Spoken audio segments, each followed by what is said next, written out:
AIMIM દ્વારા આવનારી લોકસભાની ચૂંટણીમાં ભરૂચમાં ઉમેદવાર રાખવામાં આવશે, ત્યારે એ લોકો જ્યારે ગુજરાતમાં જ ચૂંટણી લડવા માંગતા હોય તો ગોધરા પંચમહાલની બેઠક છે જ્યાં મુસ્લિમ વસ્તી વધુ છે, અમદાવાદની બેઠક છે ત્યાં પણ મુસ્લિમ વસ્તી વધુ છે, તો ગઠબંધનના ઉમેદવારને ભરૂચમાં હરાવવા માટે જ કેમ એમણે આવવું પડે છે?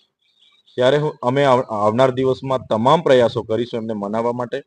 અને આજે જો વર્ષો બાદ આટલા સરસ સમીકરણો ભરૂચ લોકસભામાં બની રહ્યા છે, આદિવાસી સમાજ, મુસ્લિમ સમાજ, પટેલ સમાજ, ક્ષત્રિય સમાજ, દલિત સમાજ બધા એક મંચ પર આવી રહ્યા છે અને ચૈતરભાઈને જીતાડવા માટે, ઇન્ડિયા ગઠબંધનના ઉમેદવારને જીતાડવા માટે પ્રયાસો થઈ રહ્યા છે. ત્યારે ભાજપ ડરી ગઈ છે. એમના કહેવા પ્રમાણે આવનાર દિવસોમાં ઘણી પાર્ટીઓ અહીંયા આવશે, ઉમેદવાર રાખશે અને મતોનું વિભાજન કરવાના પ્રયાસો થશે. પણ ભરૂચ સંસદીય ક્ષેત્રના તમામ લોકો ખૂબ સારી રીતે જાણે છે, અમારી સાથે છે અને થોડું ઘણું નુકસાન થશે પણ જીતાડવા માટે પૂરા પ્રયાસો મને કરી રહ્યા છે. ત્યારે હું ચોક્કસ જીતવાનો છું. ભાજપ ડરે છે. અપક્ષના ઉમેદવારો પણ મુસ્લિમ સમાજમાંથી ઉભા રાખશે, આદિવાસી સમાજમાંથી પણ ઉભા રાખવાના છે. છતાંય અમે અમારા પ્રયાસો કરીએ છીએ એમને મનાવવા માટે અને જીતવા માટે.